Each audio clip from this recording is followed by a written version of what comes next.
Alors, j'ai dirigé le groupe Kerneos pendant une douzaine d'années. C'était une ancienne division du groupe Lafarge, à culture industrielle et technique extrêmement forte, mais sur laquelle, avec l'équipe de management, on avait entrepris un travail assez puissant, on va dire, de transformation de son modèle pour rendre l'entreprise plus agile, plus commerçante, plus innovante, plus à l'écoute de ses clients, tout en gardant son socle de performance. Ce qui était pour moi important pour garantir le succès de la mise en œuvre stratégique, c'était d'abord la capacité d'embarquer le plus profondément possible tout le monde dans l'organisation pour que chacune et chacun comprenne en quoi son travail contribuait à son développement personnel, mais était partie intégrante de la mise en œuvre de la stratégie de la boutique.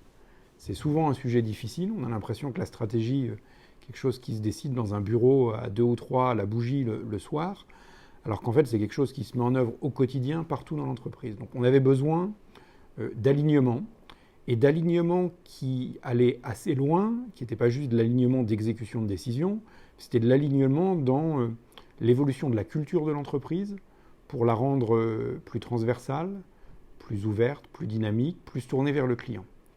Et le sujet de se faire aider portait vraiment là-dessus, c'est-à-dire comment, dans les modes de management, s'assurer que la transformation elle était mise en œuvre et elle se traduisait concrètement. Donc pour être très, très clair, ça voulait dire par exemple introduire beaucoup plus de matriciel dans le fonctionnement entre les patrons géographiques et les patrons de segments ou de marché. Alors ça peut vouloir dire dans certains cas des sources d'inefficacité, mais ça veut dire aussi des capacités de confrontation positive, et une fois que l'alignement il est fait, une capacité plus forte de mise en œuvre. Et ça passe en premier par les modes de management. Si on ne le fait pas dans les modes de management pour embarquer tout le monde, ma vision en tant que manager, c'est qu'on ne peut pas y arriver.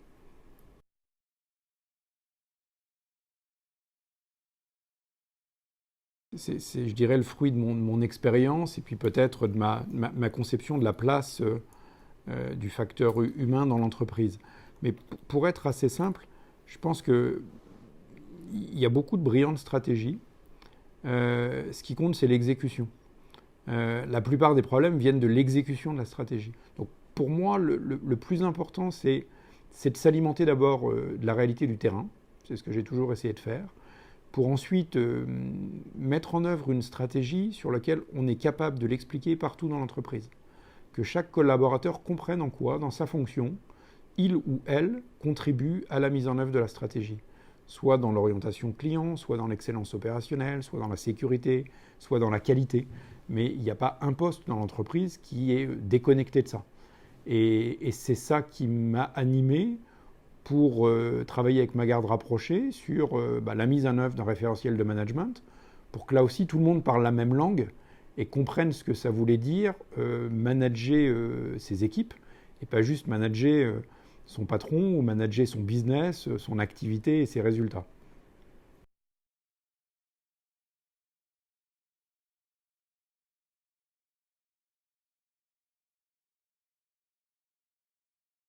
Alors, il y avait deux parties. La première, le groupe Kerneos était issu d'un grand groupe coté français, Lafarge, qui avait historiquement développé une culture de référentiel de management, qui a fonctionné, qui a apporté un certain nombre de socles, de valeurs, qui a guidé des modes de fonctionnement, mais qui, au fil du temps, et notamment par rapport aux évolutions des orientations stratégiques que je décrivais, devenait finalement un petit peu caduque et devait être revisité. Et puis le deuxième élément, c'était aussi lié à une des conditions pour embarquer mon équipe. Quand on parle de ces sujets, on peut avoir assez vite dans une partie de la population d'ingénieurs structurés un petit sourire en coin de l'œil en disant on est en train de travailler sur une matière un petit peu irrationnelle, un petit peu psychopapouille entre guillemets, et y donner un cadre et une structure dans lequel chacun pouvait à sa manière y trouver du rationnel, le fruit d'une expérience mise en forme dans un cadre dont ensuite on pouvait le déployer. Parce que pour moi, ce qui était important dès le début, c'était pas juste de me dire chouette que ce management référentiel soit pertinent pour ma garde rapprochée, mes 15 collaborateurs, mais qu'on puisse le décliner pour eux-mêmes en faire un outil de management. Ça veut dire qu'on parle un langage commun. Et un langage commun qu'on peut décliner en France, qu'on peut décliner à l'étranger, qu'on peut décliner dans différentes strates de management et qui n'est pas lié au métier, qui n'est pas un référentiel pour ingénieurs, pour population chercheurs, pour population commerciale, mais vraiment un référentiel de management, d'animation d'une équipe. Et c'est ça qui nous a motivés. Et je ne crois pas, enfin je n'ai pas perçu en tout cas, le référentiel comme étant un carcan, mais plutôt comme étant un support sur lequel s'appuyer, sur lequel aller chercher dans des situations concrètes des réponses et puis des guidance pour avancer. Donc je l'ai vécu comme quelque chose de très aidant et pas du tout comme un obstacle.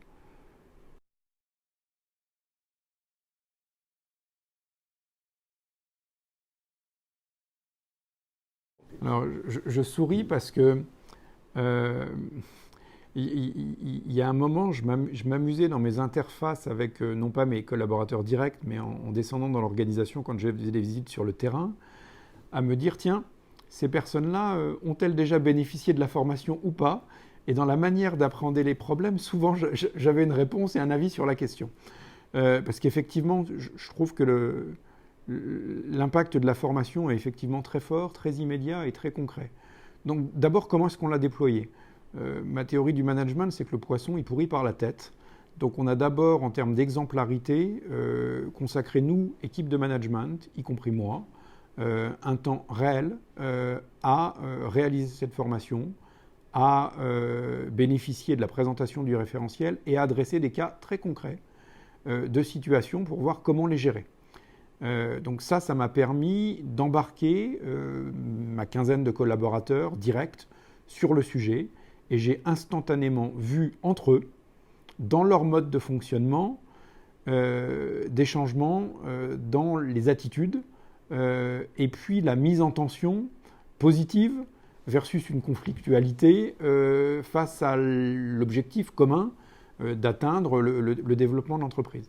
De manière plus amusante, je les ai vus aussi me mettre moi-même face à mes propres limites, contradictions, attitudes managériales, en renvoyant de manière nouvelle au bon endroit la balle et la question, c'est-à-dire chez moi, quand ça devait l'être, et en me demandant moi aussi de m'appliquer moi-même les principes du référentiel de management.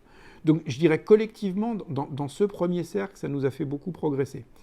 Ça a enlevé pas mal de tensions, ça a beaucoup objectivé la manière de travailler et ça a beaucoup, on va dire, clarifié ce que l'on pouvait attendre dans une relation classique, client-fournisseur, de contributeur aussi, face à un objectif commun dans un COMEX qui fonctionnait plutôt bien, vers l'atteinte des objectifs de l'entreprise.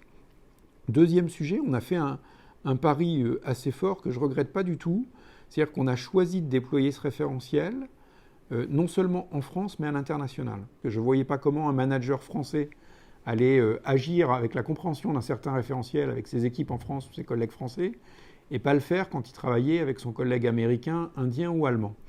Et je dois dire, au-delà de toutes mes attentes, ça a super bien fonctionné dans tous les pays. C'est-à-dire qu'on a fait en sorte d'adapter un peu un certain nombre d'éléments liés à la pratique interculturelle du management dans certains pays.